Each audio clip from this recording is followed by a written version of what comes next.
Приятели, здравейте! Най-новия епизод на Още от дете е тук. Гледайте какво става. Всички сме треньори вече. Всеки дава акъл, всеки знае как да играе отбора, какво трябва, какво не трябва. Но за това ще си говорим малко по-нататък. Почти приключи подготвителния период, почти приключиха контролите и се готвим за официалните матчове. Но сега започваме с един разговор с едни много готини хора, които са тук при мен по един специален повод. Един фен-клуб на име Трапеза Бойс прави 10 години и това са двама от основателите му. За мен е удоволствие да ви представя Георги Томанов и Краси Митев. Здравейте, момчета, как сте? Здравейте. Здрасти, Явка. Много се радвам, че сте тук. Разбира се, повода е 10 годишнината на сдружението, което естествено ще се отпразнува, както си подобава в края на днешната седмица, която започва, но в същото време ще ми се да си поговорим и за това какво се случва с любимия ни отбор, но най-вече как се създаде този фен-клуб, защото за разлика от повечето такива сдружения, които се помещават в сектор Г, вие сте част от сектор А. Дали това има някаква специална търсена цел? 2026 година сме вече в един специален момент. 2016 сте го създали този фен-клуб. И как започна всичко? Какви бяха намеренията ви? Сбъднаха ли се целите? Какво се търси? Какво се гони? И въобще какво се случва? Откъде да започнем? Кой беше инициатор на това нещо? По-добре Жоро да започне, защото той е между първите хора, които са в тази група, така че по-добре от него да започнем. Така е. Ние как започнахме? Започнахме така стана, че дойде време разделно от 2016 година. Бяхме доста голяма група приятели. Всички знаят какво се случи. Едно разделение. И в това разделение трябваше да преценим и да решиме кой за къде да тръгне. Дали към тогава не беше Бистрица, беше Обеля и летището, или да остане на армията. Събрахме се всички хора в ресторанта на стадиона. А вие колко човека бяхте до този момент? Доста, примерно гонихме стотина бройки някъде. Тя никога не е имало всъщност. То не е имало организация, не е просто с хора или нещо подобно. Да. Просто хора, които бяхме си приятели, които се виждахме на маса, ходехме на мачове. И в един момент трябваше да преценим какво да се случи. Събрахме се и решихме по-голямата част, където при който остане стадиона и при който остане емблемата, ние ще бъдем с него. Това е положението. И някои хора си тръгнаха. И тогава на един така своеобразен банкет в Сърбия, в Лесковац, беше първата ни сбирка и така тръгна всичко. И до ден днешен.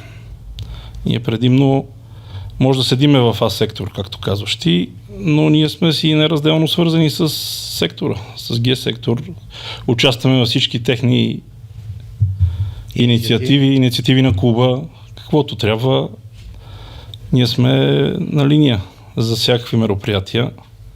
Също като ходиме гостуваме на мачове извън София, също сме си в сектора. Просто домакинските мачове сме в А сектор. Това е за момента.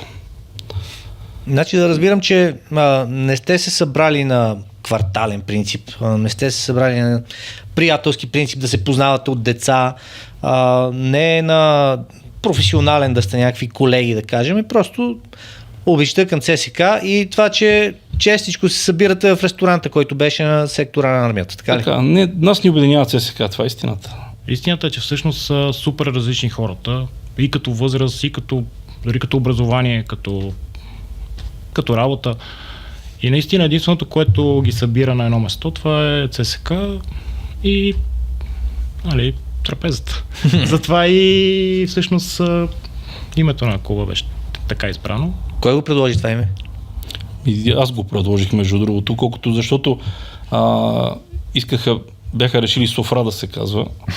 И за мен много турско звучеше, някакси чуждица някаква. Това малко по-изискало някакси трапеза, а? И викаме, има българска дума трапеза и така стана. Трапеза. Тези маси, които обичаме да си сядаме, на попитие, да си обсъждаме преди матч, след матч, и това ни обединява. ЦСК. За мен е една от голямото достоинство на този сдружение, както се го наречи, е това, че всъщност на домакински матчове особено 90% от хората са на стадиона. Няма значение дали ще си играе с Лудогорец, с Левски, с Беласица. хората са на стадиона. Доста време преди това са в ресторанта, т.е. за тях те не дойдат мачовете на големи и на малки. Това е нещо, което за мен е важно цялата наша публика, ако може по някакъв начин да разбере. Би било хубаво за всички. Да. Мене ми се ще да се върнем към тая болезнената тема, която не знам трябва ли да се заобикаля, не трябва ли, обаче минаха вече 10 години, откакто тия събития се случи. Ето Жорката ги определи като време разделно. Дадени ваши приятели са решили да поемат по другия път и сега са привърженици на отбора от Бистрица. Ти казваш, че за тебе ЦСК е този ЦСК, който е останал на армията и който е завоювал емблемата. Какви бяха все пак аргументите, какви бяха вижданията в този момент, защото наистина доста сътресения бяха, доста аргументи имаше в едната и в другата посока. Сещате си и доброжелателите в кавички на ЦСКА какво изтъкват постоянно, ама Литекс, ама Етрополе, ама лицензии, ама глупости. Какво ви задържа вас да възприемете този клуб, който Гриша Ганчев беше поел през 2015 година и през 2016, че е същия? Значи тук ти казваш този или другия проект, то не е имал друг проект, реално погледнато, в тези години. В този момент имаше някакви албализми такива, в които уж едни фенове ще издържат един отбор, за тях очевидно седеше някой, което правеше нещата още в самото начало непрозрачни, което за мен беше отблъскащо, защото ако излезеш и кажеш, да, нас ще ни спонсорира еди си кой, нашия път е еди си какъв, това може да привлече някакви хора. Но когато ти излезеш и говориш някакви пълни щуроти, как ще се издържат, как ще събират членски внос, ще плащат, ще правят, нали, тъпоти някакви, които се виждаш, освен това, че не се случват по този начин. От другата страна седи, нали, финансово стабилен, в този момент си мислехме човек. ЦСКА е станал носител на купата предната година от две група. Нали, вижда се, че клуба е осигурен. За мен там нямаше два различни проекта. Просто после се оказа, че господин Ганчев е много сериозен играч. Това е лично мое мнение, не ангажирам никой с него, но той определено ни на игра. Другото, което беше основното, ние сме отборни играчи, така да кажа. Значи по-голямата част на публиката, едно, да кажем 80-90%, приема Гриша Ганчев. Ние сме заедно с сектора, заедно с приятелите си, с всички. Няма как изведнъж там, че те бяха доста смешна група, които бяха противниците, отделили се и ти да отидеш с тях. За мен това е нереално, да си предадеш приятелите, да си предадеш... Така сме решили, това е бил момента, решаваме и това е. Освен това, в тази смешна група, която той каза, там наистина прозираха много такива интереси. Един искаше да прави екскурзиите на отбора, се беше хванал. Друг щеше да храни отбора. Третия, в смисъл, те не бяха там заради идея, според мене, а заради келепир. Което, мисля, че също повлия доста да се получи разделение 99 на 1%. Да, защото аз казвам 80-90, но в тези, които остават 10%, примерно, много спряха да ходят. Не бяха нито от едните, нито от другите. Има такива в тези 10%. Да, и вече 1-2%, които отидаха 1% там. Защото те, ето и до днешен, като погледнеш един матч, те имат 20 души в сектора си, имат 20 човека. Това е несериозно. В принцип, аз съм на мнение и много въпроси в футбола стигат до там. Футбол е за хората. Футбола не е за президентите и за тези, които работят в тези отбори. Ти ако не събираш публика, какъв е смисъл да съществуваш? Ако нямаш стадион, нямаш публика, нямаш масата, за мен това е безмислено. Това си преливаш някакви пари, не знам точно каква е схемата, може да си знаят за какво да се случва там, но за мен няма ли публика, няма отбор. Това е 100%. Нещо друго има. Тогава, нали, в този момент, пак казвам, 2015 ние сме носители на купата. Ганчев беше показал в Литекс, че може да стане шампион на пук на цялата държава. Тогава те с по 15 уредени матча с Левски в директен матч си решиха титлата на Герена и той не го загуби. Тоест той показа, че може, ако иска да направи нещата. И ние наистина, пак ще говоря от мое име всъщност, не ние, но мисля, че голямата част от армейските фенове мислехме, че с неговия инат и с подкрепата на червената публика може да направи чудеса. Той се оказа един селски тарикат, който можем по-нататък да развием какво всъщност направи. Но да, основно раздели хората. Добре, аз пак към болезнения въпрос ще се върна. Галимациите с тази документация, с лицензиите, по какъв начин ги възприехте? Точно като лицензии. Мисъл, Че това не променя идентичността на клуба. За мен ЦСК е стадиона, клуба, привържениците. Оттам нататък другото са някакви технически хватки, които имат значение. Да, по-добре да не бяхме минали през тях. Да, по-добре да не бяхме минали през такива неща, но в крайна сметка това са неща, които не са зависели от нас. Да, аз ще ви кажа моето мнение по въпроса. ЦСК нямаше как да го избегне това нещо. Да мине през тия неща. И ще ви кажа друго. Как аз ги възприемам нещата, пък всеки може да го има своето виждане.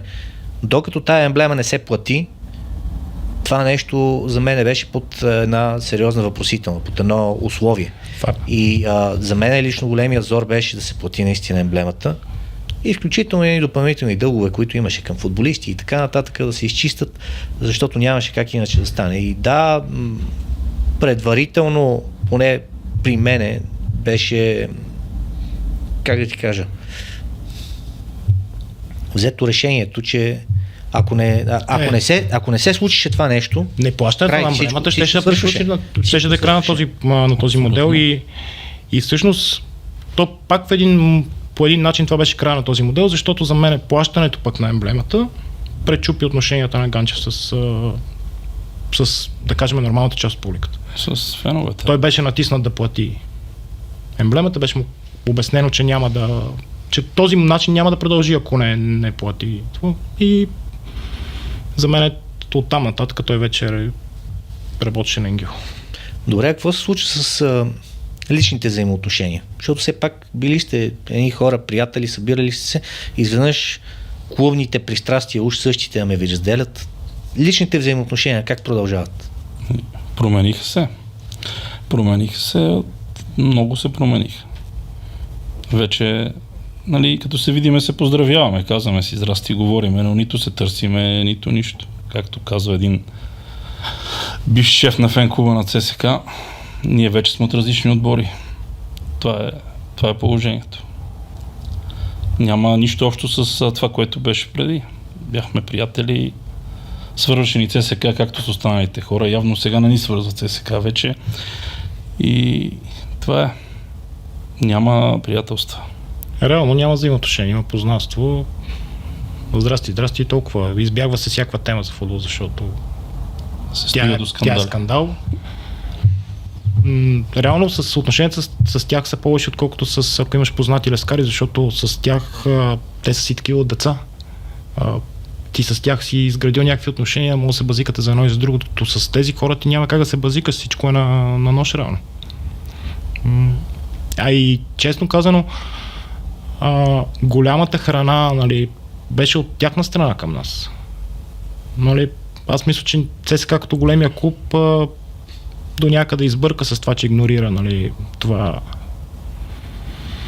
нещо, което се появи горе, но реално те бяха тези, които на дерби виден техен фен тичаше пред Б сектор да се радва с говедата. Те бяха тези, които всъщност внесоха омразата. И няма как с такива хора да поддържаш някакви отношения. Аз се сещам за още нещо относно Гриша Ганчев. На Гриша Ганчев може би най-голямата грешка му беше, че трябваше да си извървиме път и да минем през Б група. Те го накараха, то е ясно, защото гледаемостта на DM, тогава Канал 3 дигна рейтинг много и така нататък. Останаха феновете на Левски да гледат мачовете на Левски и нямаше интерес. Самата група беше паднала много интереса на Диемата. Това бяха целенасочено.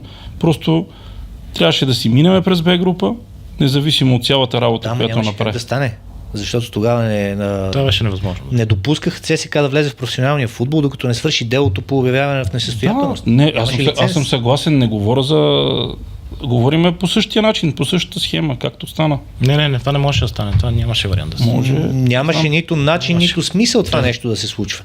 Защото единственият начин в този момент беше ЦСКА да остане в В група, в непрофесионалния футбол, със същия онзи лиценз, или ако влиза в А група, новосформирана и каквато идея, трябваше да има друг лиценз.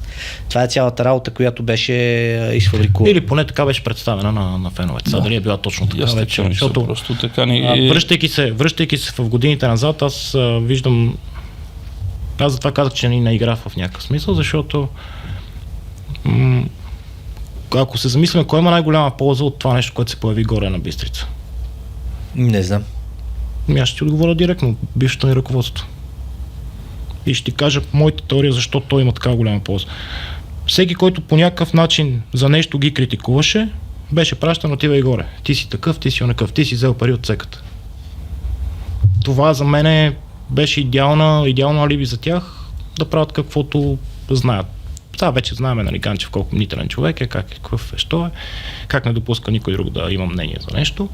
И за мен те, ако искаха да прекратят това нещо, можеха да го прекратят още докато числото бяха в окръжната, в В група и така нататък. Така че това е мое мнение, не ангажирам никой с него, но мисля, че през годините той наистина до един момент ни въртеше много, много успешно. Добре, и все пак това са едни 8-9 години управление. Мисля, че на около третата година се появи един голям транспарант, господин, до кога си играйкаме. Да, това беше много ключов момент, след който... Те след това, аз това казвам, че той успяваше до един момент да балансира, да намира врага, който да бъде външен и по някакъв начин да заставаме зад него. През това време имало доста срещи, които са правени с него, за да... И той винаги успяваше наистина добър манипулатор, много добър манипулатор. Успяваше да ни убеди, че винаги има някой, който пречи на нещо. Дали ще бъдат политици, дали ще бъдат... Винаги имаше някакъв враг, който пречи. А според вас не беше така ли? То се вижда последните 2 години. Сега... Доста неща се промениха от тогава. Ама сега никой не пречи. Без да се приказва, кое толкова се промени? Ние ако беше останал човека, още щяха ни пречат зелените да правим стадион. Нали? Аз лично мисля, че последните 2 години са показателни. За това кой какво му е пречил. Него му пречиха, по негови думи му се пречи да направи фен магазин в рамките на парк, в рамките на стадиона. Сега изведнъж имаме фен магазин на Солунска и никой не ти пречи.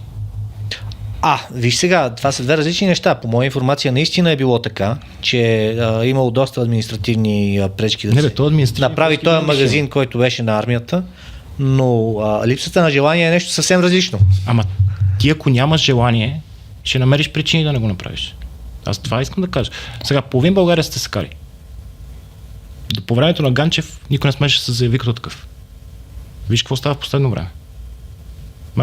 Тази на парламента идва на дербито с фанелка на ЦСКА. Кога се е случило това? Нямам спомен.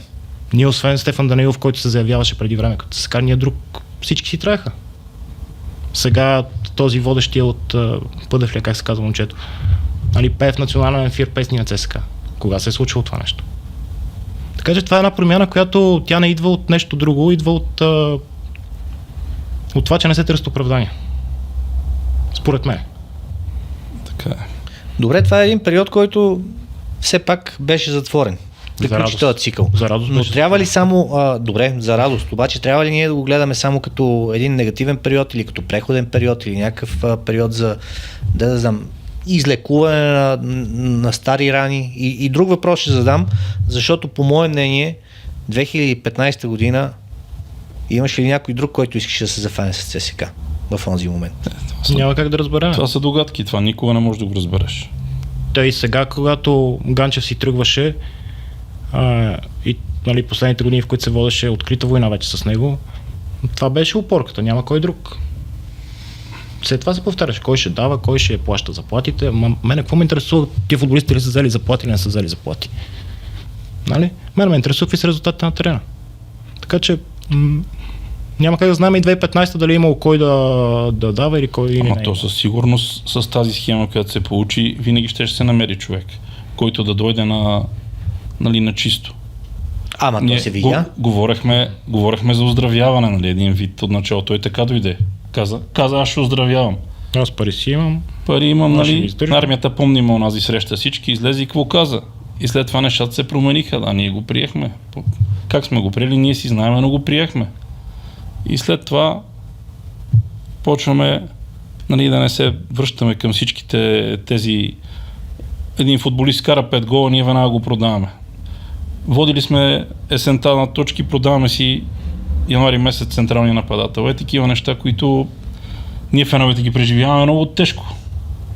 И сега футболът стана такъв отвратителен, говорим относно финанси, че по всяко време може да дойде някой да ти вземе футболиста. Това е отвратително. Ето както ние взехме Ботев, Андрей Йорданов, примерно, Лески сега взимат Окофлекс, нали. Както на нас ни взеха Коялипо.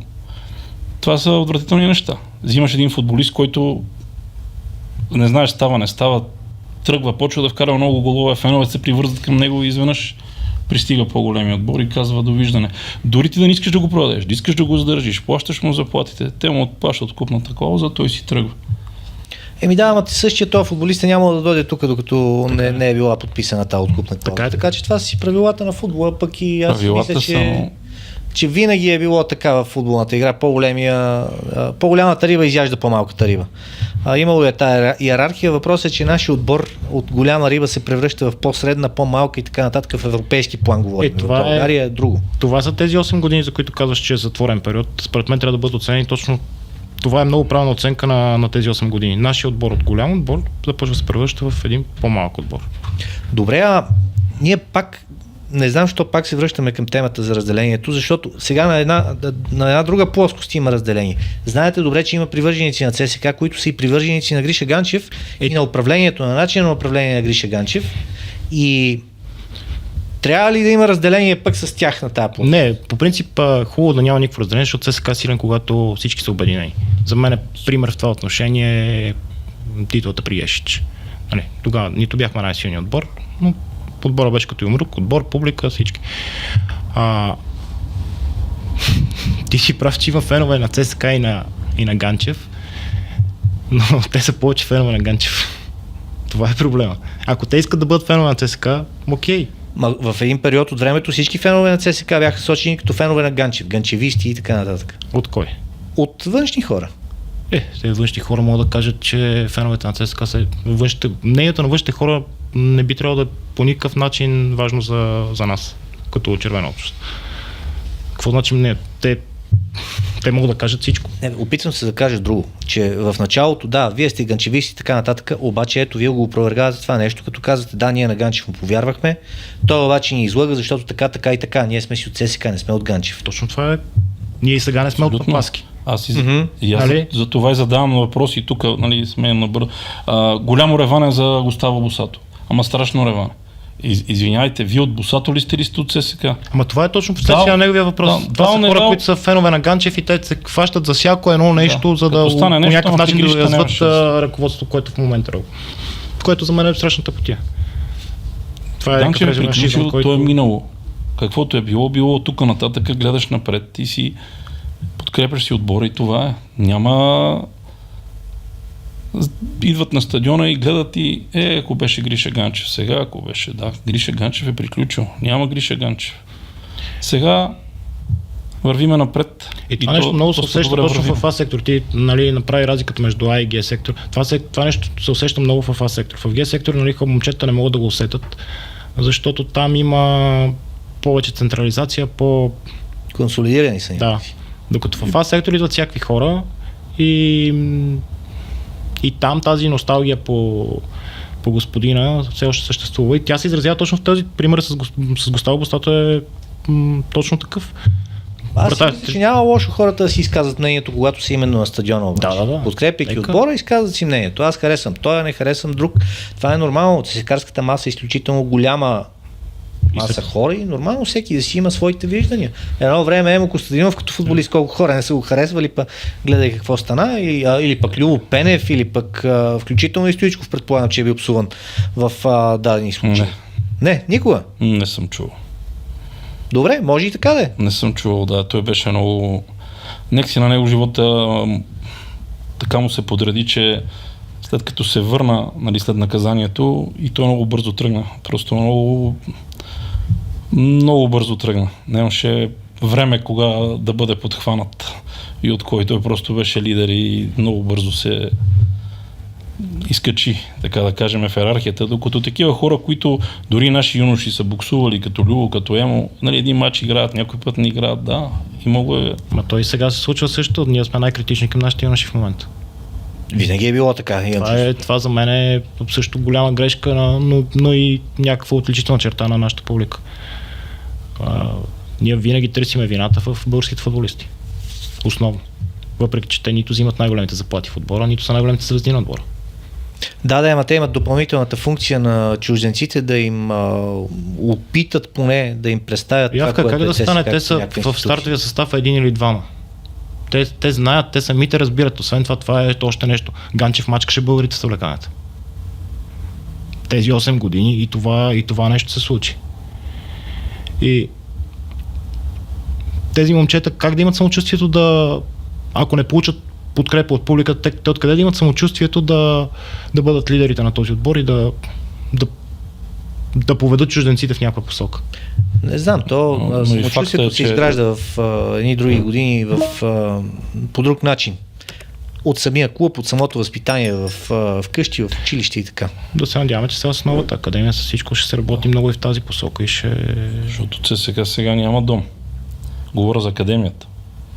Това е едно обикаляне на София, на различни терени, на какво ли не е ЦСК в момента, докато тези юноши нямат дом и тогава вече да им се обясни да играят и да се реализират в този отбор. Това е много дълга тема, аз имам си мнение и по нея и относно треньори и така нататък. Добре, разкажи. За мен връщам се пак с времето на много отдавна комунизма. Едно нещо, което работеше, имахме спорт не само за футбола, имахме спорт, след комунизма се унищожи. Просто с лека ръка се премахна всичко, а трябваше да се надгради.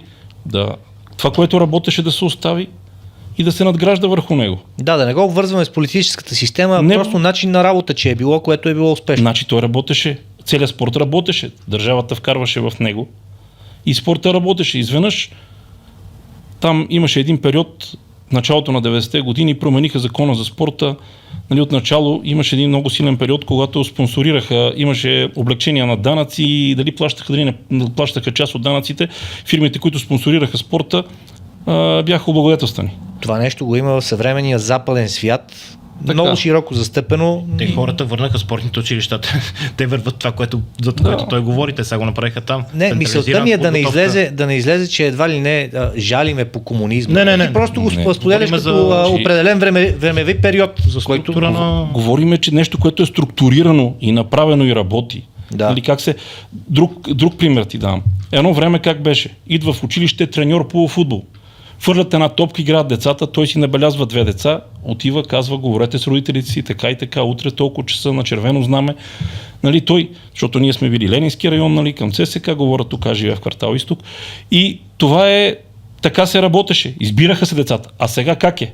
Бащата си фаща дето за ръка, дали става или не става, завежда го на стадиона и казва, това дете искам да тренира. Колко струва? Примерно таксата е 100 лева. Ето 100 лева и то почва да тренира. Дали ще в ЦСКА, Славия, Левски, други отбори, които няма значение. Но няма треньора да дойде да си погледне, той да види в тебе, че ти имаш някакви качества за футболист, а не че баща ти е решил да станеш футболист и ви каже, ти ще ставаш, други ще става гимнастик, другия баща му е решил. Да се върне, оттам отиваш в спортното, тренираш по 2 пъти и така нататък. Това бяха неща, които бяха развити, които имаше всичко. ЦСК имаше спортно училище, ЦСК имаше пансион, деца, всякакви и се работеше с тях. Дойде един момент, в който тотална разруха. Там много повлия това, което направиха, ни взеха червено знаме комплекса за тази зала, която не беше там местото. И ето какво се получи. Стигнахме до там да нямаме школа. Един вид на ЦСК школата в момента не работи. Тя не работи. Да бъдем честни, това не е това, което трябва да бъде. Аз с голямо съжаление ще кажа, че за много от тия неща си прав, но преди да построят тази зала на мястото на базата на 4-ти километър, тя и тогава си беше в едно занамерено състояние. И тук вина носят и тогавашните ръководства на ЦСК, защото си спомням в моменти, в които тая школа раждаше шампиони, ако щеш, на юношеско ниво. Спомням си по времето на Сашо Томов, отбора на Мишо Александров, на Иван Иванов и така нататък, стана републикански шампион за юноши старша. Беше му обявил някакви премии, ако станат шампиони. Ето, вика, сега ще купиме и автобус за школата. И някакъв стари Карлос се появи. Втора ръка, това е Сашо Томов сега, смисъл. Да, но тогава това беше, тогава това беше ръководството на ЦСК, ръководството на отбора, който стана шампион и до ден днешен е за последен път шампион. Виждаме на какво дередже беше отношението тогава към академията на ЦСК. Неговото отношение по принцип беше такова към всичко. Ние сме се базикали едно представяне горе на Панчарево ще играят, да ходим да ги видим футболистите, си ги привлекли, че след представянето си тръгват, той не ги беше платил тогава. Не помня какво беше. Мистолеро, някакви такива бе. Случаи с него има много, но... Идеята ми е, че нещата, поне през моя поглед през годините, откакто аз следя ЦСК, са се сменили колко ръководства. И всеки път, когато тръгва да се сменя ръководството и си викаме, идват нови хора, по-зле от това няма как да стане. Значи като се мине и през мултигруп, като си тръгваше, Бошков като си тръгваше, Томов идва с Митал, няма тук сега милиардера. Леле, тръгва си Томов, идват Титан, тук сега имат страшни пари, почваме, страшни ставаме и ние. Титан си тръгнаха. Идва Гриша Ганчев, айде почваме. Добре, сега как е с новото ръководство? Какви са усещанията ви? Но мене ми струва, че за първи път на ЦСКА се гледа не като на... се гледа като на някакъв по-дългосрочен проект. Защото ако до сега идваше някой и по някакъв начин един е бил натиснат, примерно да дойде друг, е дошъл да си прави някакви делавери и трети е дошъл да изкара някакви пари от ЦСКА, колкото и спорно да е това, нали, като теза дали може да се случи или не може. Сега ми се струва, че се наливат много пари с идеята в някакво обозримо бъдеще да се случат хубави неща за нас. Защо? Да, но в крайна сметка идеята винаги трябва да бъде в съвременния свят и съвременния футбол да се изкарат някакви пари. Да, това искам да кажа, че в момента това се опитам да кажа, че в момента се вкарват едни пари и се гледат в дългосрочен план тези пари да бъдат изкарани, плюс, нали, отборът да имаме силен отбор. Те за да изкарат пари, те трябва да имат силен отбор, няма друг вариант. И трябва да завъртат, така да се каже, да завъртат колелото. Всичко ти не можеш да изкарваш пари от да имаш билети или от нещо по-ново. Ти можеш да изкараш пари от силен отбор, участие в Европа, да направиш пълни стадиони, телевизионни права и така. Тогава вече можеш да завъртиш, нали, продажба на футболисти скъпо, последваща продажба, както стана с този от Лудогорец, пича, дето сега е фурор във Висшата лига. Нали, процент от това. Тогава вече, нали, евентуално можеш да завъртиш колелото. И това, което прави в момента ЦСК, защото тук си говорите и за спортните училища, нали, наскоро там пак имаше... Опитва се на всички нива да почне от начало да изгражда, да върне това, което е било едно време. Хубав стадион, най-хубав стадион в България, най-добра селекция в България, нали, хубава база в България като за децата, най-силна школа, оттам, нали, добри връзки с спортното училище, така че да върват децата да могат да тренират. И дано това да даде резултат в крайна сметка. И интеграцията на юношите става единствено и само със силен отбор. Си имаш едни деца на по 15, 16, 17 години, имаме случаи през годините са играли в мъжете такива деца. Обаче като имаш силен отбор, водиш 3-4 на 0, даваш му 15 минути, влиза с най-големите.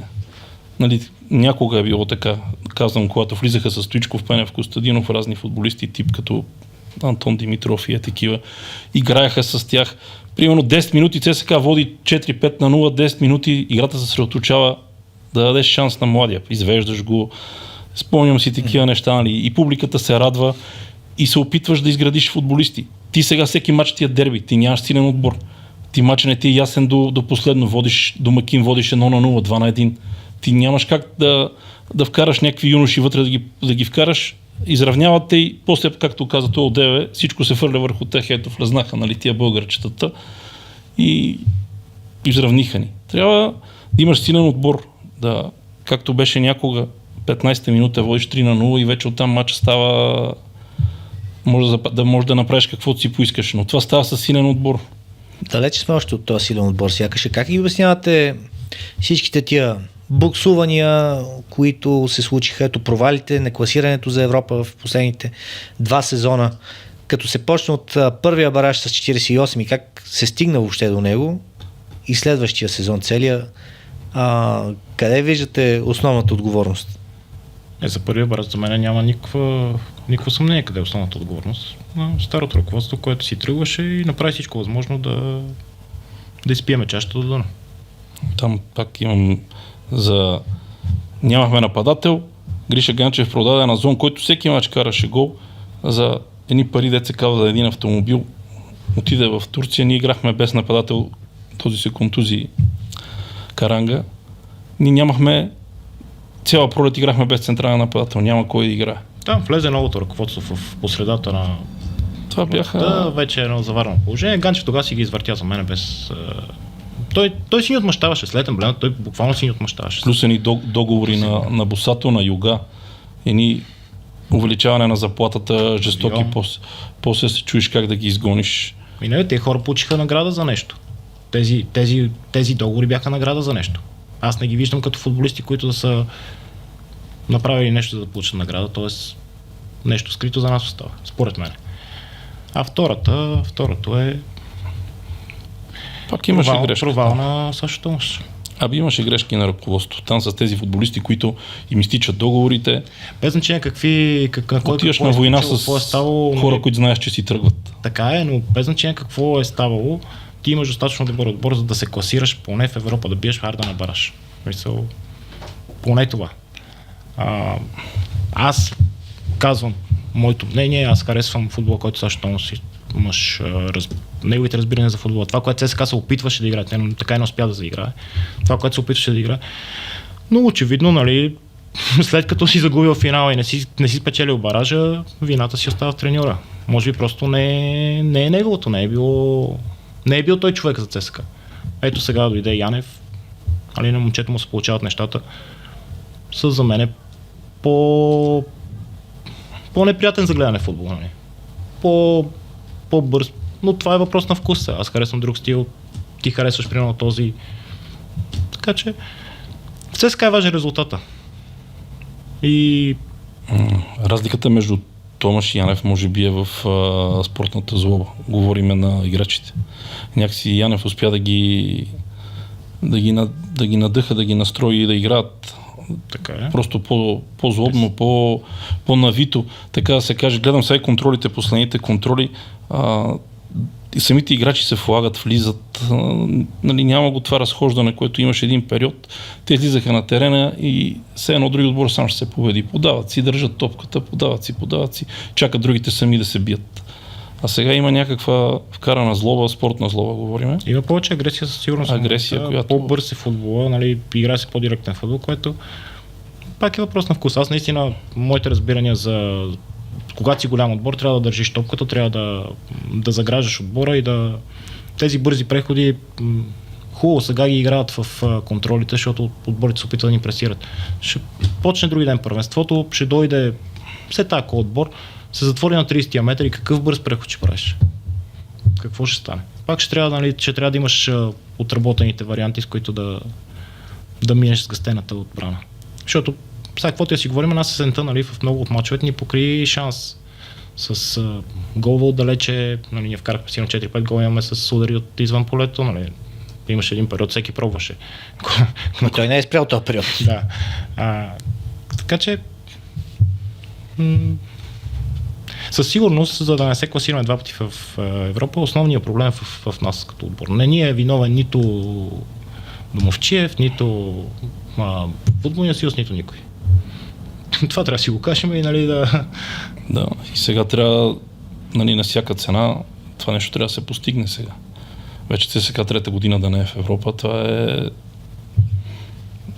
доста голям проблем за клуба. Говориме за коефициенти, говориме за... Имаше един период, в който не искаха футболисти да дойдат. Ти като не играеш в Европа, не можеш да вземеш над едно ниво футболисти. Нормално. Те идват определени футболисти, които ти намираш качествен футболист, обаче ти някакво му предложиш. Предлагаш му да играе в България на нивите, които нямаме стадиони, да си признаем, има 3 стадиона в България. Играят на някакви ниви, ти няма какво да му предложиш на този човек. Той за какво да идва тук? За едни пари. И както се, нали, специалистите по социалните мрежи навсякъде, защо му дават на това толкова пари, на ония толкова пари, защо? Ами той за какво да дойде в България? Да отиде да играе, както беше в Хевър стадиона, онова момче си къса връзките, ако си спомняш, или и навсякъде такива терени. Как ще играеш на тия терени? Това е... И пак опираме до държавата, но както и да е. А и това, което питаш защо не сме, нали, какво се е случило през тия 2 години, за мен много голяма вина има и това, че ние не си играме на нашия стадион. Васил Левски е отвратителен стадион. Отвратителен стадион за домакинстване. Това е, може би, най-гадният стадион в България за домакинство. Нито може да създадеш атмосфера. Ти дори да имаш 10-12 хиляди човека на стадиона, което е една добра посещаемост, стадионът изглежда абсолютно празен. Голяма писта, трибуните са далече. Разляти. Просто назад. Няма това е нещо, което миналата година имаше мачове, които със сигурност щяхме да вземем, ако играхме на армията. Да. Просто заради натиска от трибуните. А защо според вас посещаемостта е толкова ниска? Дали заради резултатите на отбора само, дали заради това, че е на националния стадион, дали заради това, че на някои фенове се някой им е крив, дали ще е треньора, дали футболисти, дали ръководител, дали друг фен или лошо време или какъв е? Добре, запомни, успехите водят публиката. Успехите запалват децата. Това е истината. ЦСКА не е шампион 20 години. Грубо казано, не са 20, но това е голямо отстъпление. ЦСКА в момента, когато тръгнат нещата, почне да бие, веднага се усеща на стадиона как идват. Примерно, като направим 2-3 матча. А ние биеме в София, излеземе, направим равен навънка. Или пак биеме в София, другия матч паднеме навънка. Ние нямаме поредица, нали? Ние нямаме да търсиме нещо да се закачиме. Миналата година, ние участваме в шампионата. Нас ни няма на картата. Къде да търсиш? Върни си и лентата сега, понеже Левски с това се опитват да ни влияят, че те били голяма публика, много сега събирате се, защото сте първи. Я да върнем 3-4 години назад. ЦСКА показа с финала, че има публика. Публика има, ама трябва да запалиш по някакъв начин. Последния финал, който се игра с Лудогорец, показа, че ЦСКА има публика. Каквото я си говорим. Тези хора трябва по някакъв начин да бъдат накарани да дойдат на стадиона. Точно и тук е големия въпрос. Това е голямата борба, трябва да е това и на новото ръководство, и на всички нас, които сме на стадиона. Именно. Как да ги накараме тези хора да дойдат на стадиона. Само с победи.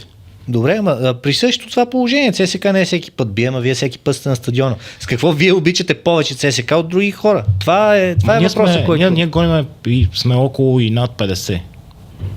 Нали, в смисъл, това е различно от сегашните деца на 20, на 25. Ние като сме тренирани на стадиона е бил такова място, че не е имало, може би дори не е имало и толкова други забавления, какво да правиш, като се замислиш. Докато сега хлапетата, за да ги накараш да дойдат на стадиона, трябва да е модерно. Те могат да се запалят от какво? Както казвате, от победите или от атмосферата. Или от хората около себе си. Да. Нали, за това сектор Г се старае по всякакъв начин да бъде иновативен, да бъде интересен, за да може да привлече, да кажем, по-хард децата. Тези, които искат да бъдат, за мен всички трябва да минат оттам. И след това да ходят по другите сектори, но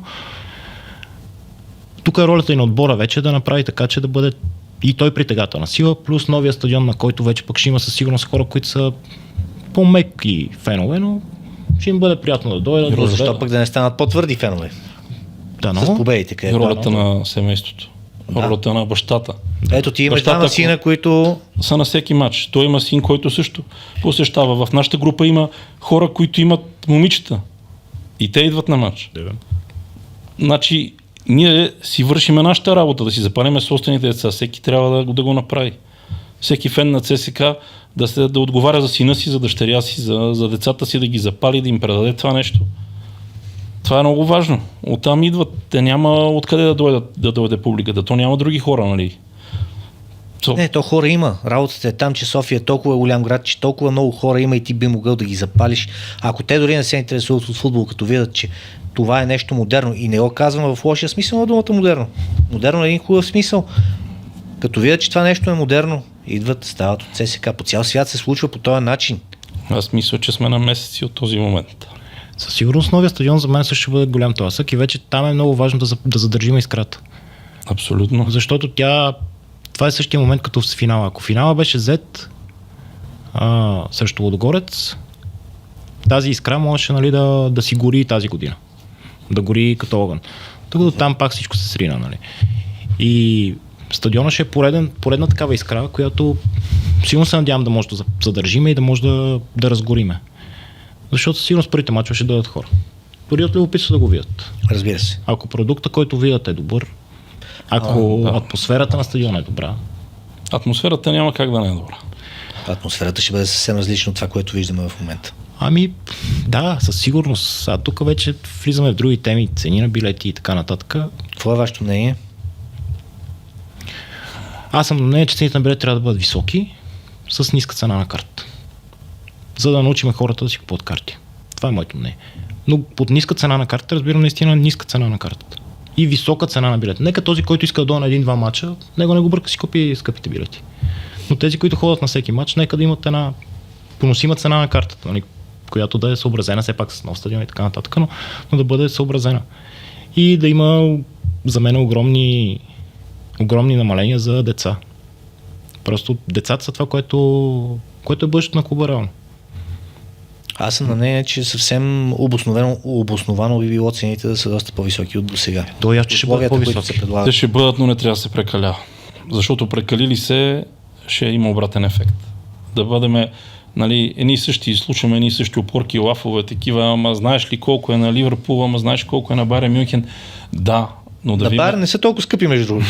Германия е известна с това, че да видим, е най-достъпна в това отношение. Да видим ние къде сме. Говориме средната класа. Хората какви заплати взимат, какво могат да си позволят, защото това е, тук трябва от това нещо да зависят тези карти, тези билети и така нататък. Както казва той, айде билетите както и да е, но ти трябва да направиш карти.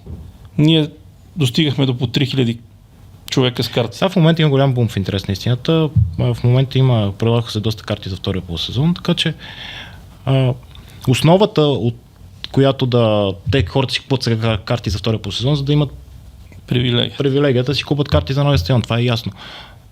Въпросът е, че основата явно я има, сега вече въпросът е да оцелиме цената. Не ние да оцелиме, шефът да оцелим. Да, ние не сме хората, което ще го... но какъв е... Имаме един сравнително удачен пример пред нас, Ботев Пловдив. Клуб с потенциал голям като публика, модерен нов стадион, дето беше огромен зор 10 години, очакаха. И сега като не върви играта... Точно това е. Това, което си имаха еуфория в началото. Че без отбор ти не можеш няма как да имаш успех. Не успееш да направиш отбор. В крайна сметка това е футбол. Това не е, нали, ние няма да ходим на стадиона да гледаме. Ботев се бори да не изпадне. Това, нали, те няма да изпаднат със сигурност, но бяха на последните места. Това е... Аз по отношение на Ботев ще кажа, че се радвам, че нашите мачове с тях минаха, защото според мен втория полусезон ще бъдат доста добър отбор. Да, със сигурност. Те ще се дигнат, но... Там отиде Херо. И там ще видиш, че ще им се дигне по съществеността веднага. Съответно, значи ЦСКА има, както и другите отбори, има едно ядро. Аз горе-долу съм го сметнал, ЦСКА ни 5000 души, които горят, които се интересуват, които ходят на протести, които са... Винаги ще бъдат на стадион. Активни, едно ядро. Такова. Останалите хора, те вече за тях има ама днеска вали, ама сега сме слаби. Си спомням едни моменти, когато ЦСКА беше много добър, когато аз съм бил младеж. Имах приятели, които им казвам, ай ходя нашето, вика, за какво да ходим, ние днес ще бием. На него, нали, до такава степен се пренастищаш, че ЦСКА завърши с по една загуба в шампионата. Той не му е интересно, защото примерно ще биеме еди си Черноморец да сме им вкарвали примерно 9 гола или колко. И вика, ама ние днес ще биеме, как няма да отидеш? Нали, това е да си фен. Нашата публика е особена наистина. Ние много трудно ни се огажда. Мисъл, ако играем добре и нямаме резултати, защо нямаме резултати? Ако имаме резултат, давам пример с отборите на Стойчо Младенов. Имаш резултати с него, обаче не играеш добре. Хората не са доволни, че не играеш добре. Ние сме имали шампионски сезони, сме имали мачове с ужасна посещаемост. Така че не е... Помням си, да. Така че не е... Но основата е наистина да играеш добър футбол. Ако отборът ти печели, все повече хора ще имат желание да дойдат. На новия стадион няма да имат оправдания с дъжд, с липса на тоалетни, с това, с това, нали? Говорим за по-меките фенове. Тези, които са на всеки мач, на тях им е след такъв стадион. Тях не ги бърка. Това беше на армията брутално последните години. Ти отиваш на матч, гледаш матча, прибираш се, събличаш се и дрехите в пералнята. Това беше... Отиваш, няма тоалетна. Айде, в аз сектори имаше тоалетни. За сектора мога кажем, обаче другите сектори влизаш в някакви химически тоалетни. Това беше...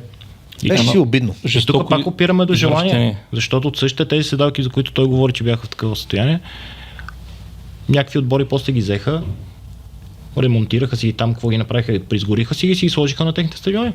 Така че очевидно е имало начин как да се направи. Ти ако си... И се връщаме на това, че човека преди това не беше добър стопанин. И не само той, и назад във времето. Сега назад на времето, ако тръгнем да се връщаме, нали, ще кажем един пък смени седалките, направи ги такива, друг, нали, те са били за 10 години. Нали.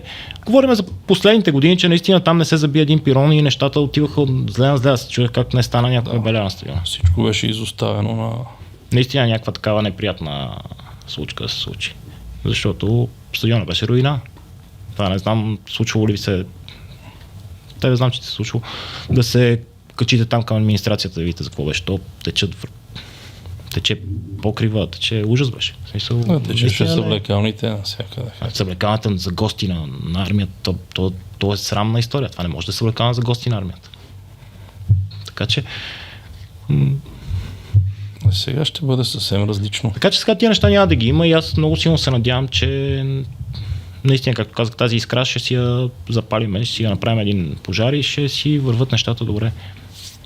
Това е последната надежда. Добре, но в същото време, въпреки всичките тия инвестиции, въпреки грандиозните планове, въпреки че виждаме, че нещата се случват, а не са просто на обещания, докато отбора не вървеше, имаше достатъчно хора, които се фащаха за това. Отбора не върви, иначе какви са тия, нарочно ли го правят, гледай какво става. Ма човек, това са социалните мрежи, сега без да се, нали, сега ние тук ще бъдем в социална мрежа. Но това е лошия ефект на социалните мрежи. Аз четох как стадиона не се прави за ЦСК. За кой се прави, не можаха да ми обяснат. Имаше ги и тия неща, където се натрупаха като лавина. Четох за това как отбора продава мачовете, защото сме имали WinBet за спонсор и отбора ги продава мачовете. Всички мачове са тото. ЦСКА губи, защото играме тото. Имаше го и това. Какви ли нещо роти? В смисъл, ти, ако тръгнеш да връщаш назад, страшни щуроти можеш да прочетеш. Страшни, извиняй. Он ден, това новото момче, Педриарите ли там как? Педриарите. Един написал отдолу, пише, че нали, контузи се. И написал отдолу, откъде ги намират такива бокуци? 2 дена беше и се контузи. Абе, човек, ти утре му те бутне кола, като ходиш по улицата, ти знали някой кой какво му се случи. 2 дни бил и се контузил. Откъде ги намирате? Футболист. Той е футболист да се контузи, не е какъв да бъде. Пианист. Направо ужасни хора са в социалните мрежи, просто ужасни. Няма да има годия в никакъв случай. Да не говоря, че тук пак ще се върнем на това, ти питаш за разделение, тия да били фенове на Ганчев и на така нататък. В тях остана някакъв реваншизъм. За начина, по който Ганчев си тръгна от ЦСКА. В тях остана някакъв реваншизъм и те във всеки един момент ще си търсят за какво се хванат. Те изгарят от желание да каже, аз казах ли ти? Да. Това си е стара черта на всеки, да каже, аз казах ли ти? Че като Ганчев си тръгне, да не говорим, нали, имаше... Или че от Валтер Папаски, нали, не става нищо. Нали, ако беше Гриша Ганчев. Те сега чакаха с нетърпение това да се случи, обаче изведнъж нещата придобиха много колосални размери и... Аз си мисля, че всеки, който си обича ЦСКА, си се радва на успехите на ЦСКА. Въпросът е някой хора... сега страда за това, че... Въпросът е колко хора наистина от тези обичат ЦСКА и колко са като... Сега с извинение, че ще кажеш, споменаме журналист, нали? Са като този пичага, дето пише в Топ Спорт. Те са двама. Домовчиев ли беше? Да. Той изчезна. Дето почна да коментира борба след. Той беше огромен ЦСКА. Има своите аргументи, предполагам, че доколкото знам, той си е наистина ЦСКАр. Да, той беше болен ЦСКАр, но изведнъж почна да коментира борба и не идва на стадиона. Не знам, тия наблюдения аз ги нямам вече, не знам. Може и така да е. Което, нали, са ни такива връзки, които навеждат на друга зависимост. Така че със сигурност има най-малко от тези, които пишат сега във Фейсбук. Един взел заем му оправил господина, друг не знам какво закъсал, така че те ще си търсят до последно, ще роват да ни убедят, че сега не е добре. Аз мисля, че не трябва да се подаваме на това. И другото, което е, ние не сме фенове на Папаски или на Уинбет. Ако не стават, си взимат нещата и си тръгват и те. Ние не сме женени за тях, нали? ЦСКА е тук. Както каза един наш приятел, следващия. Да, докато работят добре за ЦСКА. Да, ама така излиза, че феновете едва ли не гонят ръководствата. Така ли е според вас? Не. Аз знам то... колко трудно беше махнат Ганчев и то в крайна сметка не се случи заради, в смисъл, феновете направиха всичко възможно да го махнат, но в крайна сметка нещо друго се случи там, за да успее сегашният ръководител да е шеф на ЦСКА. Но да знаеш, че и феновете на ЦСКА, аз си спомням много отдавна, винаги си имали думата. Имам предвид, им се слушало мнението. Имаше години, аз съм бил дете, много малък, свършва матча, половината сектор си сипва пред съвлекалнята, говориме на ЦСКА, и там футболистите биват изпратени, както се качват по стълбичките към паркинга за футболистите, са аплодисменти, всичко. Ако имат някой, който не са доволни, веднага му се казва, че от него не са доволни. И публиката на ЦСКА след това се изнасяше на паркинга пред стадиона. Хора от 50, 100, 200 човека събрани на куп часове коментар на матча. Говорят и 80-та година, преди 80-та, аз съм бил дете. Седиш и слушаш, там може да чуеш, тогава нямаш социални мрежи. Да чуеш кой не тренира добре, защото от тези хора имаш хора, които ходеха на тренировките. Не бяха, викаш, закрити тренировките. Да, това и да са били закрити, ти знаеш, че аз преди матча ЦСКА Спарта Прага избягах от училище. Написаха във вестника, ЦСКА ще тренира примерно 10 часа сутринта, последна тренировка на този ден. Аз си тръгнах от училище, тук ми беше близко училището, докъдето вие вашия подкаст. Рейса до Слатина, рейса до Панчерево и от към трибуната, отвънка през оградата. Няма открита тренировка, никой няма ме пусне си седна да и гледам тренировката. Mm-hmm. Отвънка зад оградата и гледам ЦСКА преди матча с Спарта Прага, защото на мене ми кеф, разбираш, те не са били открити тренировките. Тези хора са намирали начини ЦСКА, като тренираше на армията, да влезат вътре, да гледат тренировката. И публиката винаги се е слушала. Винаги си имали мнение и значи всичките треньори и ръководители, които са играли контра на публиката, са си тръгнали.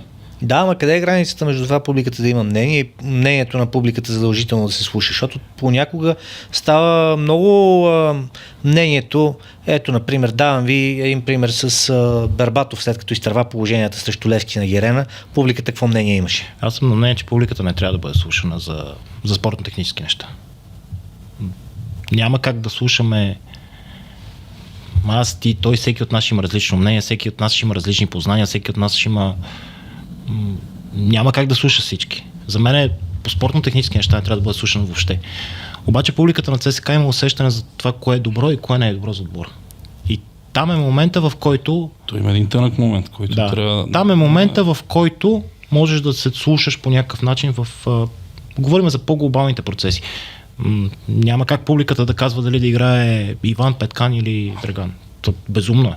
Нали, затова имаме треньор. Нали, затова трябва да се... Някой взима заплати за тези неща.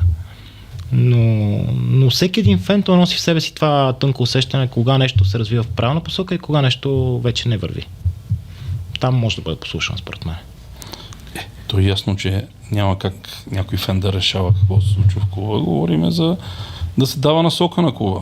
Кога да го подкрепиш както трябва, кога да бъдеш контра, нали, така да се каже. Няма как да си съгласен с всичко, като виждаш, че нещата не върват. То това беше един от големите проблеми, че нашите ръководители като цяло, това и по времето на Божков се случи, ако си спомняте, те не обичат критика. Никой не обича, да. Особено, нали, хората, които са... И затова може би сега нещата са една идея по-добре, защото човека, който е баш боша, дет се вика, не го знаем как изглежда. Нали, ако тук мине трима, няма да знаме колко тримата. Примерно. И не го знам въобще дали има толкова чете и да се занимава с глупостите, които се пишат на самия там. Но той няма нужда. Така е, но предишните шефове се вълнуваха от това нещо и това създаваше големи проблеми. Това беше грешка, специално на Гриша Ганчев, това му беше грешката. Защото трябва да си назначиш хора, които разбират от материята, които те да ръководят отбора. Ма ти няма как да си назначиш хора, които разбират от материята, когато ти си я измислил тази материя. Ние там говорихме за такъв човек, той е измислил футбола. Как да назначиш някой да разбира повече от тебе, като ти си го измислил? Така. Това не е... Тук говорим за различни неща. Но когато става въпрос за това доколко се бърка публиката, за мен наистина не трябва да по никакъв начин спорт-технически не трябва да се взима. А кой е по-добрият вариант за ръководене на клуба? Защото има хора, които виждат по този начин, че трябва да са нещата. Клуба трябва да се ръководи от хора, където обичат ЦСКА, където са закърмени с идеята и така нататък. Ама по всичките постове. Други казват, трябва да имаме професионалисти, където са доказани в своето поприще и те да ръководят. Добре, обаче ние ги виждаме, че в едната и в другата крайност минаха хора, които не успяха да донесат тия резултати. И къде беше проблема? В последните 2-3 години имаше тия примери включително. Да. За мен Лудогорец, примерно, е пример в това отношение. Те няма как да са имали фенове. Тези хора, които работят там, няма как да са били фенове. Mm-hmm. Явно се разбира как да свършат нещата, за да бъдат да си свършат нещата, има предвид и на Тихия фронт, и на явния. Защото те са колко 12-13 години шампиони вече. Повече даже 14-15. Да. Така че но там очевидно не са работили фенове на Лудогорец. Mm-hmm. Няма откъде да са дошли. Ама и Лудогорец като клуб е съвсем различна категория от клуба ЦСКА. Така е. Въпросът е, че аз отговарям на твой въпрос дали е задължително да бъдат фенове на отбора. Не е задължително. Ако този отбор има резултати, просто трябва да има някой, който да има да предава пламъка. Пламък, искра да има. За мен трябва да има някой, който, примерно на позицията на изпълнителен директор, да има човек, на който публиката да вярва. Не толкова да предава пламъка, но който публиката наистина да има доверие в него. Защото когато ни изтопанат като този, който беше сега Живков ли, беше Златков. И още един-двама такива, които ние не ги знаеме. Те може да са супер професионалисти. Но никой от публиката не ги познава. Не знае що за хора са. Евангелов, познаваме ли го? Ами не, но имаме, познаваме Бойко Величков. За мен е изключително ерудиран човек. Познаваме Христо Янев. Mm-hmm. Така че ние имаме кой да познаваме в това ръководство. Сега, че Вангел е назначен там, вече той си очевидно е в добри отношения с шефа му, има доверие. И интересно, че както е в клуба, нещата върват добре. Аз след неговото идване беше махнат Керкес. От тогава е серията, която беше направена, така че очевидно си върши работа, но пак казвам, ето той примерно няма нужда да е ЦСКАР, ако си върши добре работата. Грешка ли беше Керкес според вас или не му се... Тотална грешка? За мен е огромно. Значи аз имам някакви такива доводи. Значи един човек, който Томаш го уби направо в мачовете. Той го би къде го фана. С Спартак Варна го би в Пловдив, с ЦСКА всичките мачове го би, то с голове, не нали да го... С резултат го би, да. С резултати. Изведнъж сменяш единия с другия. Изведнъж се оказва един треньор, който колко мача няма победа в Ботев Пловдив? Нямаше. 6-7 мача нямаше накрая победа, дойде при нас и там нямаше. Повече глупости. Той нямаше от ноември месец, преди Нова година. Ботев не бяха били никой. И той дойде и направи при нас една серия от 7 мача. Не помня ли 7-8, колко бяха, не знам. И той гонеше една година да няма победа в А група. И това ли е треньор за ЦСКА? Това е едното, а и самото му държание. Той си един такъв мек, разхожда се, не мога да го видиш да гори в играта. Някакси, ние сме тук балканци, ние обичаме треньора да подскача, да гори, да и ръкомаха. Това такъв, като в чужбина да отидеш да си седнеш на треньорската скамейка, ма гледам, че в чужбина вече бая треньорите не мърдат от това от тъж линията и дирижират нещата. Няма как да си някакъв едно време като Гиро седне си на пейката и само се клати. Ама няма такова нещо вече. Не става. Такива треньори, да не говориме, че явно имаш и там някакъв проблем. Не е наша работа, ама между ето и него. Двамата на първата пресконференция, той каза Керкес, аз нямам проблеми с ето, обаче ето какво представляваше в първите 7-8 мача. Да си спомним, значи Ето, он е основен футболист, може би той ни беше и най-скъпия футболист. Окей, обаче сега тук аз пък съм на мнение, че треньора трябва да има... Треньора трябва да е този, който решава в един отбор. Аз много вярвам в треньорската работа и затова трябва това, да че избереш дали е Ето, дали е Мето, дали е Ван Бастен, нали... Си трябва да решиш. Треньора трябва да окей, но не е на база на компромиси към той и към оня. Ако е имало конфликт между тях, аз знам дали има конфликт. Просто моето мнение е, че треньора е този, който води парада. Керкес просто не можеше да води парада и резултатите му бяха трагични. Най-лошото е, че след това излъга и публиката. Той каза тръгвам си и след това отказа си ходи. С което падна в очите на всички. В смисъл, той можеше да си тръгне като един човек, който просто не е успял, симпатичен човек и така нататък. Не му се получи нещата, можеше да си има неговата гледна точка, че са го излъгали за то ония футболист, че нещо не може да направи селекция. Може да има всякакви доводи, нали, както сме. Но той излъга публиката и оттам вече падна в очите на всички, според мен. Неустойката си е неустойка при всички положения. Кой я връща? Така е, сигурно, но той пак щеше да получи някаква неустойка. Просто, нали, очевидно искаше по-голяма. Няколко трансферни прозореца поред с голямата кошница. Тръгваме футболисти, нови, тоя. Оказва се, че не се получават нещата. Как ги виждате новите сега? Или е рано да се каже? Аз не мисля, че трябва да говорим още за новите спортно-технически. Първо, ние нямаме капацитета за това нещо, според мене. Второ, да оценяваме нови футболисти на по 3-4 мача е несериозно. И то контрол. Просто е несериозно. В смисъл, това са хора, които сега са дошли, сега се запознават въобще с условията тук. Да не говорим, че те са играят ни контроли в Турция срещу отбори, които играят по съвсем различен начин от това, което ще играят в България, отборите срещу тях. Тоест, много е рано. Ето този... Ето беше в Пирини крилото при нас, ето оня ден направи мача на живота си, как се казваш? Брахими. Той дойде преди 6 месеца. 6 месеца беше призрак, нямаше го. На тази подготовка и 4-те мача се вижда, че момчето има живец с него. Дали сила е събрал, дали не е бил тренирал, не знам какво, но нека им се даде някакво време на хората и тогава да ги оценяват. Не може. Нашия футбол е отвратителен за нови футболисти. Това е отвратително място. Ето си спомняте и двамата, Юрген Матай дойде и той 2-3 месеца не можеше да отлепи. Футболист с 200 мача в Холандия, титуляр.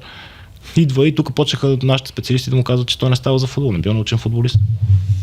Матай беше и лидер на всичкото отгоре. В последствие малко ми доста ме яд за начина, по който си тръгнат така тихо мълком. То не беше само той, те си тръгнаха няколко човека. Да, няколко човека, но имам предвид, ето една съпоставка ще направя. И нямам нищо против Босато или така нататък, ама и единия се водеше лидер, и другия се водеше лидер, и единия с успехи паметни, спомняме си ония гол с Виктория Пилзен, и да не говорим, че и за други неща, ма единия си тръгна тихомълком и беше капитан и почти нищо нямаше. Сега за Босато, олеле малеле. Разликата в критерия нещо не мога да... Ама ето ти го каза сам. И двамата се водеха лидери. Не се водеха лидери. Матай беше лидер, а Босато се водеше лидер. Това е разликата между двамата. Широката публика обаче не го вижда това по този начин. Окей, това е право на широката публика. Тя затова и широката публика реве за Босато, а хората, които са всеки мач на стадиона, го виждат, че Босато без нищо лошо трябва да се изкрива сърцето, нали, да изкрива истината, ако каже, че Босато не израсна в ЦСКА.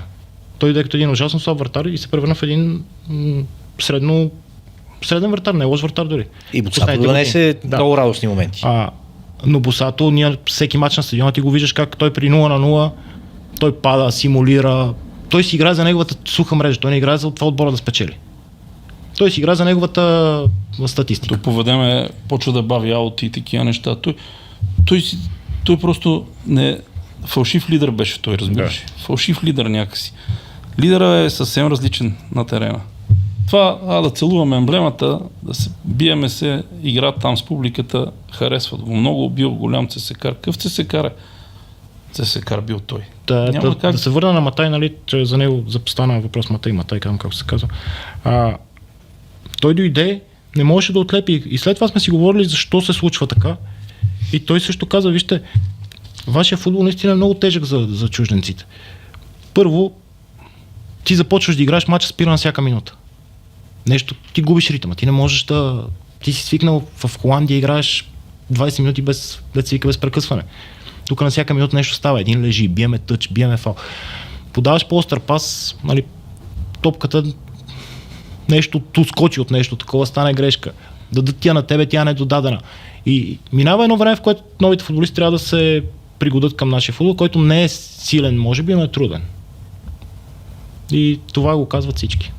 А виждате ли някаква разлика в модела, по който се прави селекцията на ЦСКА спрямо предните трансферни прозорци при това ръководство? Ако трябва да направим и съпоставката с предното ръководство, защото и тогава пък имаше и попадения в селекцията. Не може да се лъжим. 100%. Имаше и плява, имаше и попадения. Но сега модела на този трансферен прозорец мене ми се вижда малко по-различен. Най-малкото.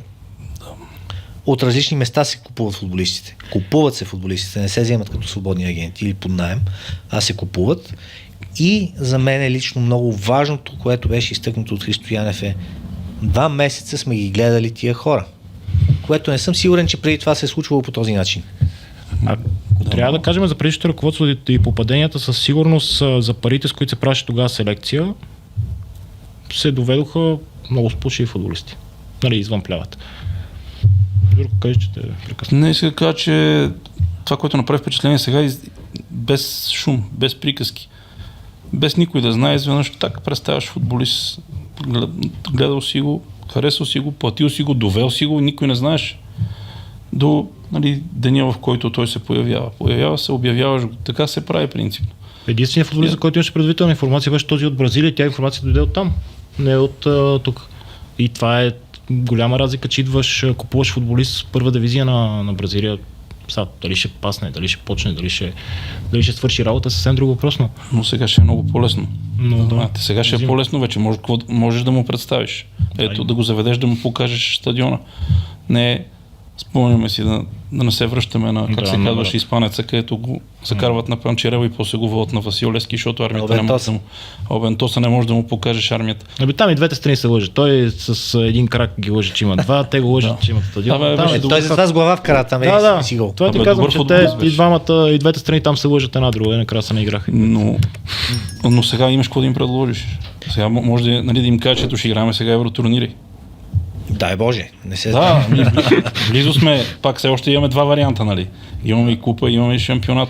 Колко бяхме близо миналия сезон. Бяхме, ама сега, нали, ще играеш на нов стадион, отиваш базата, се строи, продължава да се обновява и така нататък. Със сигурност тази селекция изглежда много различна по причина, че идват футболисти, които до сега са играли.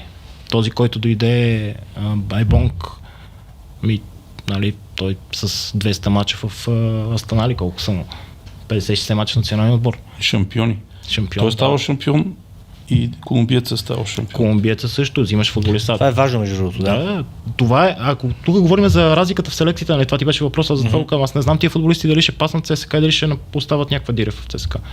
Но това е разликата в селекцията, че идват футболисти, които са играли, за които са дадени пари, и които вдъхват надежда. Защото преди това идват едни футболисти, които ти не можеш да... Ти търсиш да им видиш нещо, ти няма къде да видиш. Този Сенди Санян, какъв е? Аз си го пускам да видя клип в YouTube, що за човек е, и гледам 5 минути бия тъчове. Окей, може би се е научил да бия тъчове. Примерно пък клиповете на Сегер бяха направени. Да. На Сегер също се виждаше. Ти виждаш, това за мен беше страшна щуротия. Сегер ти виждаш клипове, той вкарва голове на контратака. Ма никога ще играме на контратака. За какво ни е то човек? Нали? Ние играме срещу сгъстена защита предимно. Така че това е за мен разликата сега, че и този момчето от Славия, негърчето, този Солелия, как се казва, този мисля, че най-бързо от всичките ще пасне. Просто точно по тази особеност, той познава българския футбол. Да не питам тогава какво е отношението към представянето в контролите. Трябва ли да се прояви търпение, това, че паднахме няколко пъти в първите мачове, че 3 мача не можахме да спечелим? Ти ги коментират. Аз ги коментирах, ама хората по съвсем различен начин ги виждат нещата отстрани. Искат да се бие в контролите. Винаги аз искам да се бие в контролите. Всеки иска да бие. Искаш да биеш, обаче много важно. Имаше предишните години контроли, аз не съм много по датите, да кажа коя година точно, но имаше контроли, бихме там в Турция пак. Биеме сумати отбори, обаче ние не играхме нищо. Как ги биеме, вкараш един гол там, нещо се случва, биеме от 5 контроли 4 или от 4-3, няма значение, идваме тук и не може да играем. Сега, за мен лично, нали, пак, както каза Краси, това си е мое мнение, сега играхме нещо. видя се, Имаше живец в в първите една-две контроли Християнов пусна всички, даде им време, нали, там имаше някакъв организиран хаос, който, но после, когато изигра последните контроли, двете с горе-долу да се избистри някакъв състав и нещо, ЦСКА изглеждаше доста прилично. Примерно не виждам избистрен състав в момента. Колкото и да си мислиме, че този, който игра в предпоследния матч 60 минути, ще е по-скоро титулярния, аз не мисля, че е наясно с състава. Два-три поста според мен са на кантар все още. За мен това ще е големия ребус и това ще е лакмуса за Янев, дали ще успее да остави сериозна диря в ЦСКА, защото той вече е оставил с купата от две група. Дали ще се справи с, примерно, Годой Питас. Той есента излезе от тази ситуация поради липсата на други футболисти. Пускаме Питас да играе отстрани и всички са доволни.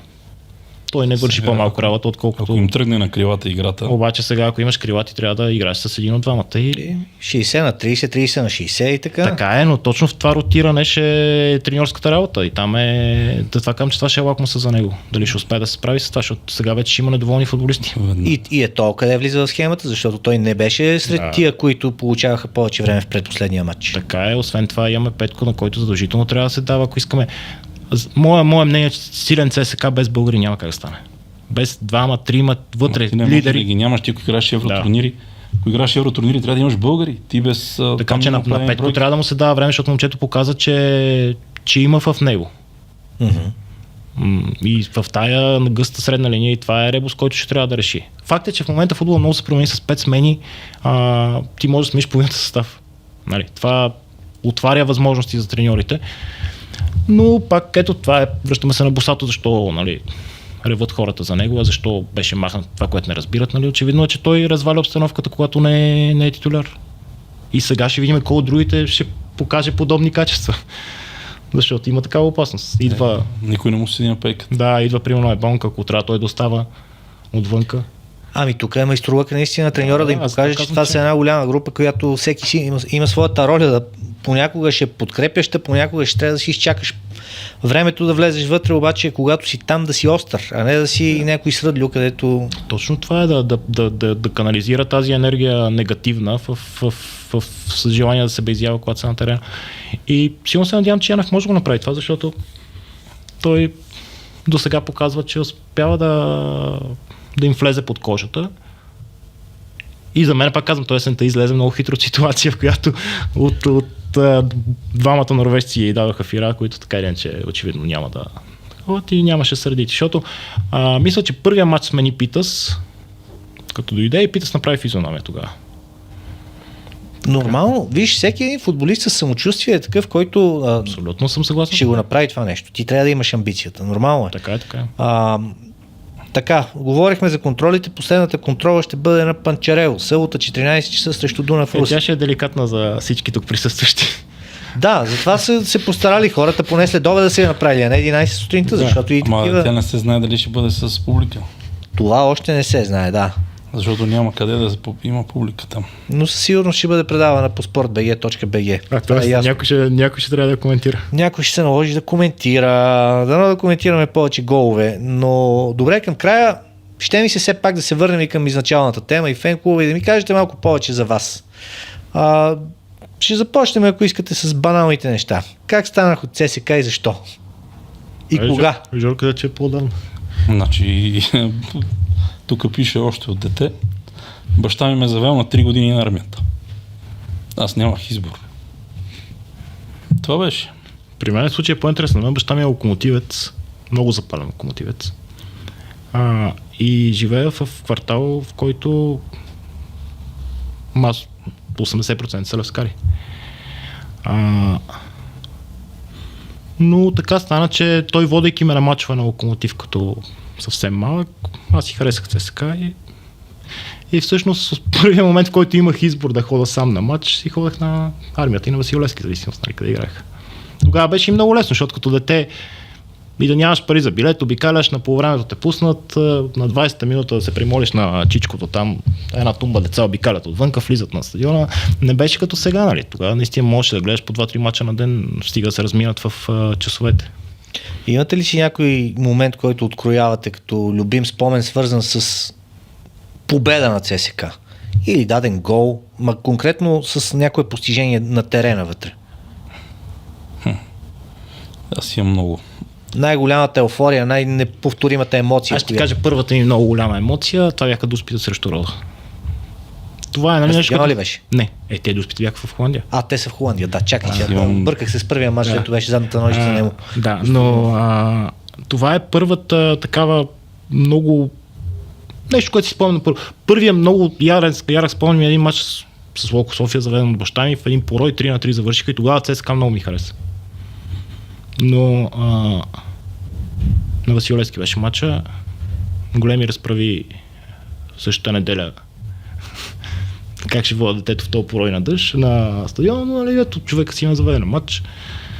Гледахме матча, но дуспите с Рода са нещо, което наистина много ми някакси за дете, аз като дете ги усетих. Това си е драма, нормално. Аз не съм го оценявал като такава драма тогава, дори ти си аз съм бил на 9 години, колко, нещо такова. Не ми е било чак тамата драма, просто някаква емоция ме удари в този момент много сериозно. Mm-hmm. Аз не мога да присъствал съм на ЦСКА Ливърпул. Те факли с вестниците, това ми е останало за цял живот. Как... Нали, всеки сядаше на вестник на това. На края на матча всички стават, сгъват вестниците. Това ми е останало от този матч, нали, основно как целият стадион гореше и втория матч беше с Байерн Мюнхен. Тогава даже съм бил в Б сектор. Си спомням, аз съм бил на 2 матча през живота си в Б сектор. Другия беше с тяла на армията. И откраднахме знамето на блока. През комунизма имаше ни знамена, дето висяха, като има празник 9 септември и 3 март, там, когато се празнуваше, и опъваха бяло-зелено-червено по 15 метра знамена, висяха на входовете. Mm-hmm. И то сгънато на ролка и седеше в общото мазе. Откраднахме знамето на стадиона, разгънато в Б сектор. И това беше нещо невероятно, 18-та минута. Значи стадиона се тресеше, се едно ще се срути. Имаше една тогава такава нали, подкрепата беше изразена, нали, пляскане, викане, каквото да било, обаче се тропаше с крака. Да, имаше го им. И тропаха, имаш чувство, че ще падне стадиона, просто всичко бучи целият стадион. Mm-hmm. Уникално, нямахме късмет. Да. Аз си помням... Велик матч. Верно, моите са по-пресни, защото съм по-малък от вас, ама понякога са нелогични. Спомням си победния гол срещу Виктория Пилзен, който беше в последната минута с тази драма. Аз тогава не можех да съм на стадиона и даже бях на едно место, на един курорт, дето нямаше го по телевизията, по телефона го гледах матча в един ресторант. Тишина, класическа музика. Ама тъй като го вкара този гол, искам да ви кажа, че изригнах целия ресторант, гледаха ме като някакъв ненормален, защото аз го гледам почти без звук. Около мен е тишина и като станах, щях да обърна масата. Това беше неповторима история. Матча с Леверкузен си спомням как от толкова крещение ми стана лошо при гола. Буквално щях да припадна в един момент. И това са моменти, които остават в... нещо, което си го спомняте като съкровен спомен от стадиона или пък покрай мач на ЦСКА, което не е задължително да е свързано с победата на отбора. На мен много ярък спомен ми е матч с Хамбургер, когато Валю Михов пусна свободен вход. Стадиона още от обяд. Матчът трябва да е бил някъде, защото светеха, това, че трябва да е бил някъде от 6, може би. Да. Нещо такова, защото пуснаха, тогава работеха рефлекторите. Нали, през цялото време призовавах хората да слезат от тях, че да не стане беля. Но... От пилоните на прожекторите ли? Да. То валеше и дъжд, беше валяло, беше накал, беше едно чудо. Но това ми е много ярък спомен, още от обяд стадиона започна да се пълни и той си се почти пълен беше стадиона много рано. Аз трябваше да правя някакъв контрол по математика, почищо ми е съседство на стадиона. Беше много задължително да отидем за това контрол, защото нещата не бяха добре май. Отидохме, така и не правихме контрол, примолихме се на учителя ни по физическо. Блаже Колев да говори с госпожата, той ни пусна, оправи нещата, връщаме се ние на стадиона и стадионът вече е затворен. Няма място за повече хора. Стадионът вече е затворен. И тогава от към Г сектор прескочихме оградата, нали, армията позволяваше да се прескача от всякъде в Оши.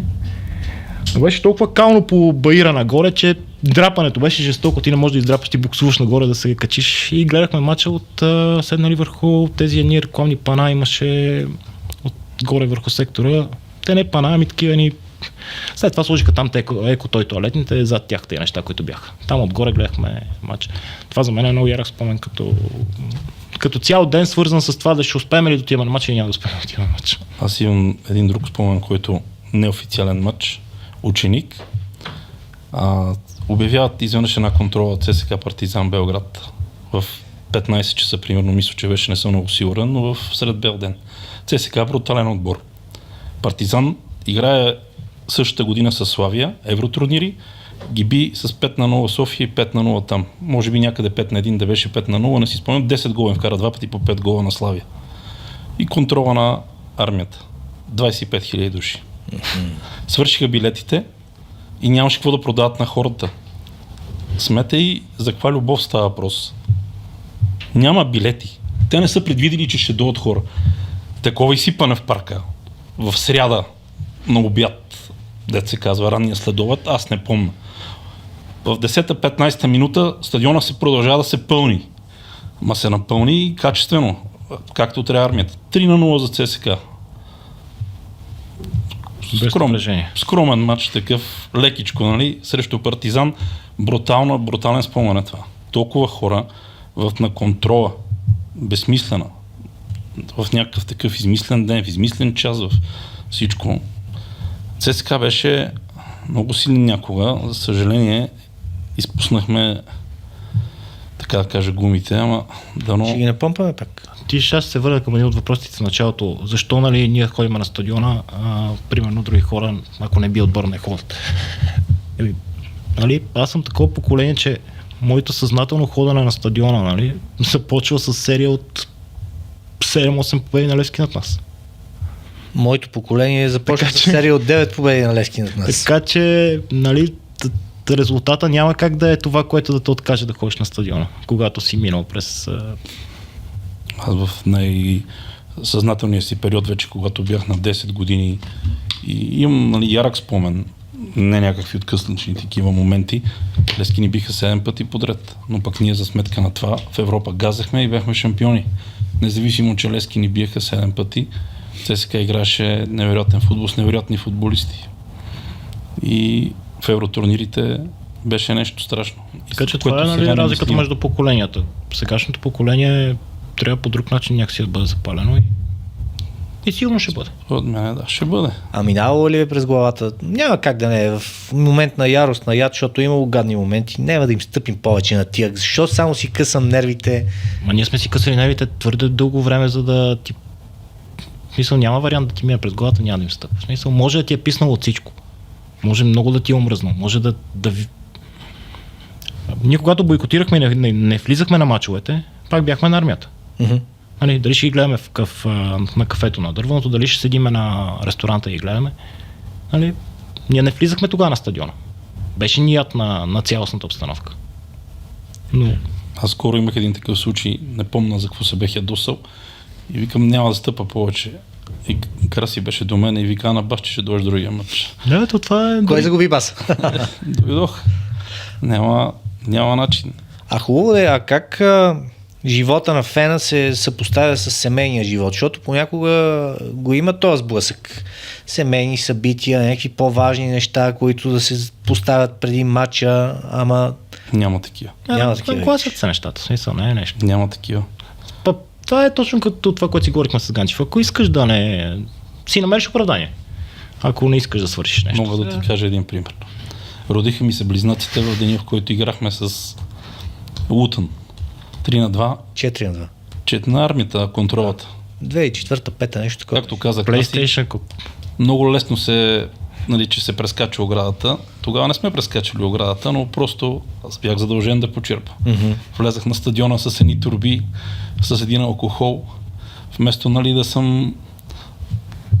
Деца са ми се родили, ти си там, нямаш как. Излизал съм от сватба, на сватба съм, излизам от сватбата, отивам на стадион Локомотив, гледам си мача, връщам се обратно и продължавам да съм на сватбата. Няма, всичко се, моята съпруга знае, ние сега вече сме 3, тя е 1.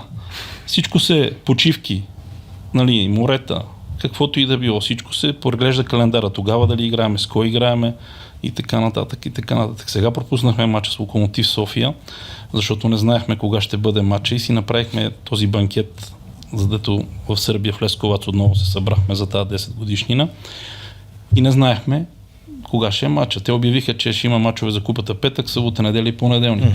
Ние си направихме резервация и за наш късмет накрая матч се оказа, че е точно събота, когато ни е резервацията и не ходихме на матч. Това е... Отбелязали сте го, колкото видях във Фейсбук, достатъчно така подобаващо и купона и матча. И матча гледахме и купона, но става въпрос, че не бяхме на матча това. Но винаги гледаме да си оправяме нещата семейно, че да ни е свободно. Според мен няма особен проблем. Ти самият даде пример с гледането на матча на телефона. Нали, ето и ти там едва ли си бил сам седнал в ресторант, най-вероятно си бил със семейство. Или да. Нали, намерил си начин да го гледаш, т.е. има ли желание, ще намериш начин. Не, мисълта ми е, той имаше един стар виц, дето жената вика, ма ти обичаш ЦСКА-то повече от мене. Аз и Левски обичам повече от тебе, ако трябва да сме точни. Нали, ама... Аз имах уговорка, между другото. Когато се жених с жена ми и когато бяхме още гаджети, имах уговорка.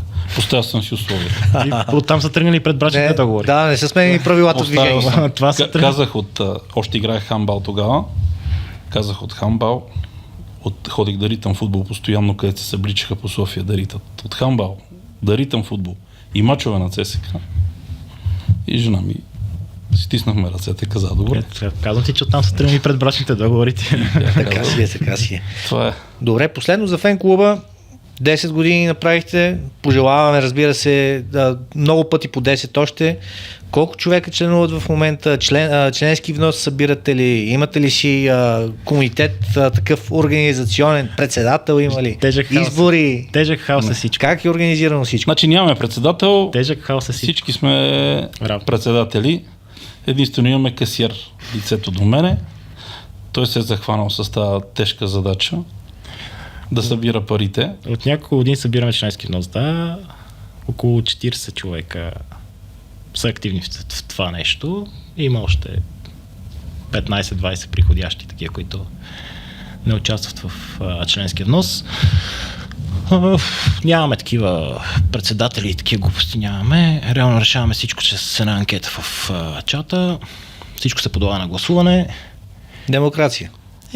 Нямаме друг вариант, човек. Пак ти казвам, ние сме събрани толкова различни хора, които буквално ги обединява единствено ЦСКА, че няма как да се разбереме. За един е важно едно, за друг е важно друго, за трети трето.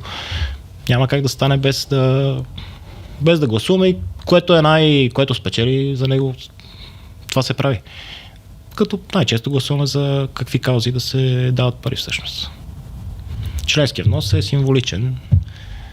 Тук сега не знам дали е момента да казваме, че няма да го вдигаме, за да успокоим част от чата. И така. Всички в интерес на истината, сега тук това си е някаква вътрешно ведомство на такава тъпотия да си говорим, но в интерес на истината всички се включват и дори да има мрънка на някой път, дори да има някакви разногласия, всички се включват и са окей.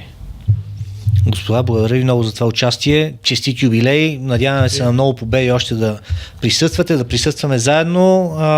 Видяхме, приятели, гледната точка на част от привържениците на ЦСКА. Свикнали сме да показваме най-различни мнения и на хора от сектор Г, и на хора от сектор В, и на хора от сектор А. И ще продължаваме да е така. Не е нужно да сте съгласни с всичко, което чувате, може пък и да сте съгласни, разбира се, както казахме, демокрация си е, всеки има право на мнение, всеки има право на аргументация, но основното, което с него започнахме, какво ни обединява тук, любовта ни към ЦСКА и това нещо няма да се свърши, то продължава. Така че благодаря ви, че бяхме заедно и този път. Бъдете с нашия подкаст още от дете и в следващия епизод, след следващия мач на ЦСКА. До нови срещи, чао!